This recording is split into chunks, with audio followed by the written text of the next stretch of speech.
You have probably heard or read thousands and thousands of definitions of leadership, the what leadership is. But today we want to talk about the how. The style of your leadership is all important. You could have the principles down, you could have some experience down, but if you don't know your style and know what your style should be, you could really limit your influence with your team. And John, I mean, when we talk about style versus principles, I set it up, but let's start to unpack that, because there is a difference between this is a bedrock principle and this is how I apply or how I lead through that principle. What are your thoughts on that? Well, a couple things. Number one, you got to be yourself. Right. You know, if you're trying to emulate somebody else's style of leadership, that ain't going to work. And people know that quickly, don't they? Yes, everybody knows it. Everybody knows when you're faking it. And then the second thing is it's got to fit the situation. You know, is this wartime or is this peacetime? Right. You've got to make sure that you're being experienced as a leader in a way that really is effective for your team. So let's talk about one of the most negative styles that I've certainly experienced. I don't know what your experience is with it, but we would call it transactional leadership. That's a style. Yeah. What do we mean by that? You know, that's like you said, it's just transactional. It's just like, what am I getting out of this? What are you getting out of this? There's no relationship to it. Now, I will say, sometimes you hear this called like a managerial style. You know, this is keeping the ducks in a row. And so, while I agree with you, there is some merit to, we have to manage things well. We got to make sure things are running well, but that's not as much what will lead people forward. It's just keeping the train on the tracks.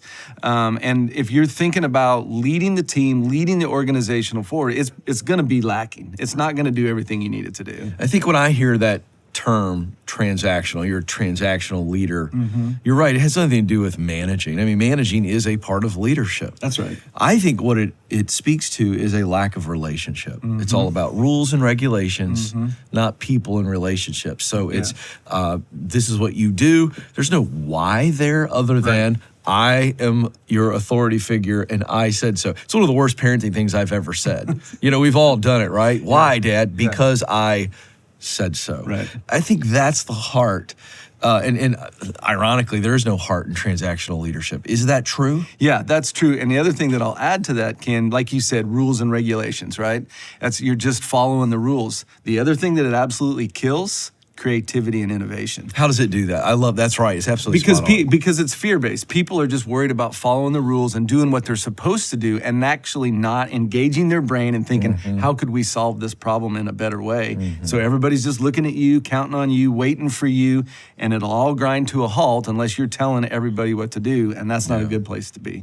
This reminds me of a great book you and I have both read, Developing the Leader Within You, classic from John Maxwell. I love how he illustrates it. That's the level one. That's where you start. Right. But it's about how do we then move the interaction to a place where people don't feel like it's just boss to employee type ping pong. Yeah. And as you know, and as Maxwell's so famous for saying, right, everything rises and falls with leadership. And if we're working at, like you mentioned, at this base level of just getting the tasks done and putting checks in the boxes, we're never going to get the full potential of the team. That's really true. Let's talk about the next style. And this is where we start to get to serious momentum in the life of the leader, the day of the leader, you see it begin to trickle down to the team, and that's transformational. So instead of transactional, defined by zero relationship other than authority, now we're moving into transformational leadership. How do you define that's a big word. It feels like there should be, going on behind me, but it's not that scary. It's not that mythical. Right. When you say transformational leadership, here's the line that I think of. There's a lot of press and a lot of mythology around great leaders build great businesses, but that's not the truth of it, Ken. The truth of it is that transformational leaders help their teams transform. What they do is they grow the people on their team, and then those people are the people that build the business. That's right. And so the transformational leader is the one that helps everybody transform, become a better version of themselves. And of course, as you know, they do that by starting with themselves. Yeah. And they're always evolving and transforming and setting that example. All right, so I want to stay here for a minute because I want to take this from this big lofty word to this very doable style. Yeah. So is it safe to say that transformation, whether it's in me or I help foster it, support it in others, it is simply I'm here. I go from here where I am to here where I want to be. I am literally changing my form. Yeah. It's that simple. Yeah. And so what does that look like? So a new leader is sitting there going, okay, I got this team, or a leader that's been leading and going, I've never really had a style. Yeah. I like this idea. How do they bring it down to the moment, the day, the team, the individual team member to go, okay, how do I help lead transformation? Because that feels pretty scary to me. Maybe it isn't. It's a big word, but a lot of times we can fall into the trap when we hear a word like that, or we hear about reinventing ourselves.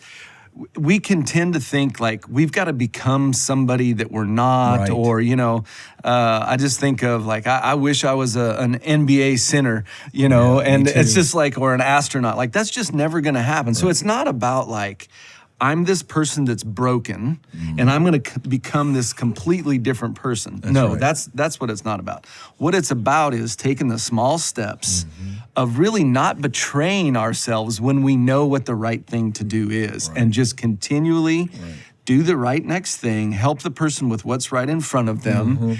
And over time, we will improve who we are, and we will look back at the wake of our leadership and realize, you know what? I've grown, I've transformed. So it's not making some big theatrical shift from one type of person to another type of person.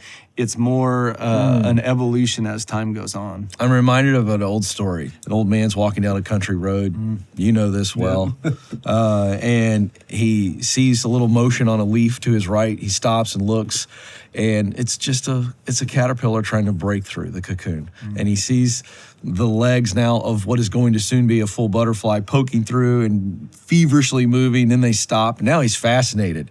Is it dead? Will it start to move again? And of course, the little legs begin to move again. This process repeats for a couple of minutes, and he begins to feel bad for this butterfly. I should help it. So he gently leans down and opens up the cocoon. The butterfly flops out, flies for just a moment, falls to the ground, and dies minutes later. And in his effort to remove the struggle, he stops the process of transformation. Now, as old and as cheesy as that story is, it's actually really true to understanding as a leader, if I can step into the team and their lives and their development and help them see that the struggle, it's okay, it's real, and help them develop to where they can be that beautiful butterfly. I think that there's got to be a sense of knowing your team and knowing that they care for you and knowing them well enough to say, hey, I know you want to go from here to here, and I want to help.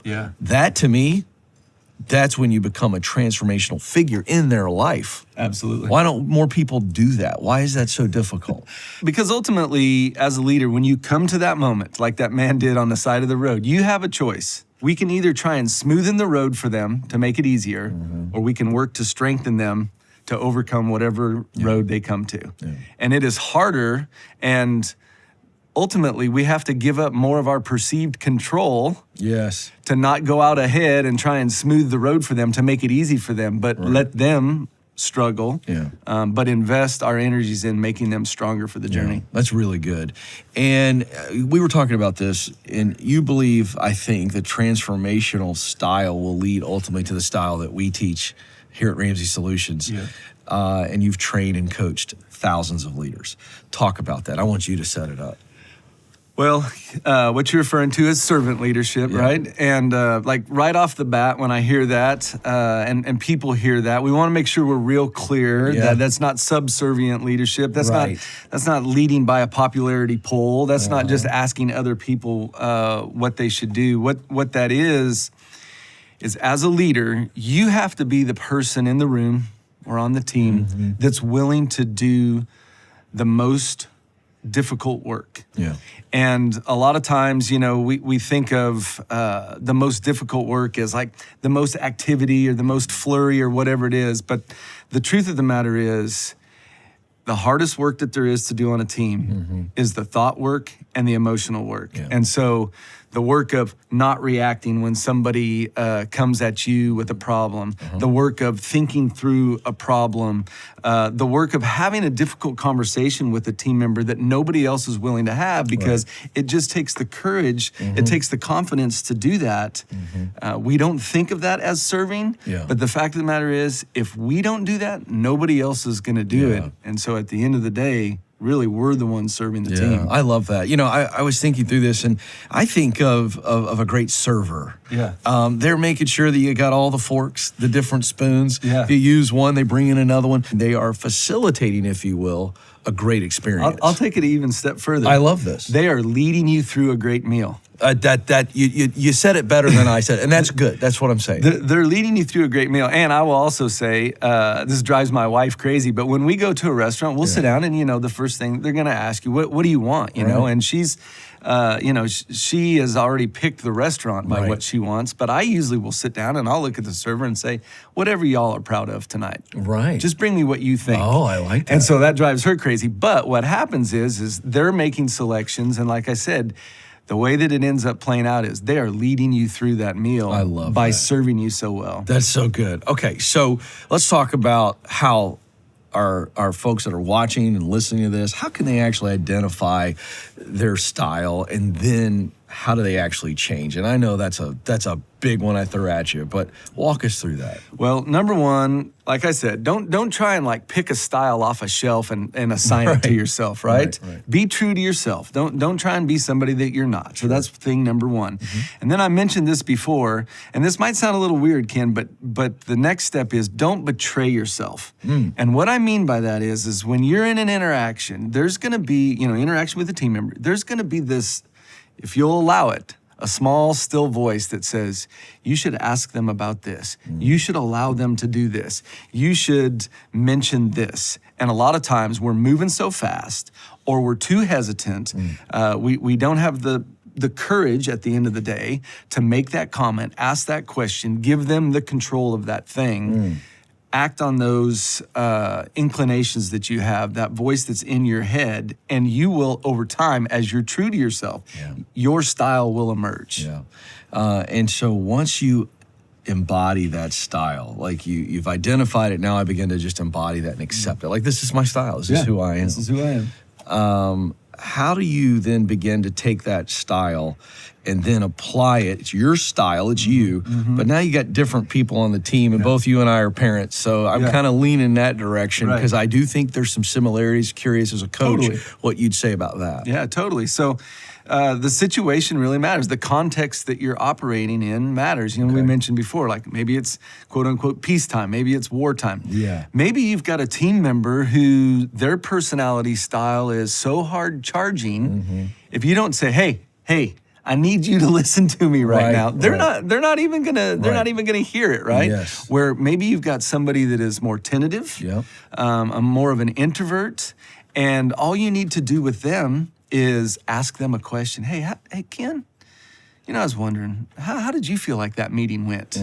Oh, and they'll they've got all the feelings about that. And you know me, you ask me that question, I'm like, fine. Yeah, it went fine, right? You got to hit me in the head with a 2x4 to get my attention. So that's not about style. That's about, again, serving the team well in a way that they can hear. And so you maintain your style, but you adapt to their situation. Yeah, that's really good. Okay, so hey, folks, this is just the tip of the iceberg. The good news is there's a whole lot from Ramsey Solutions below the water to help you win in this area. To get those resources, we'd love for you to visit us at smartdollar.com. Again, smartdollar.com. We want to help you lead. We want to help you grow. We'll see you there.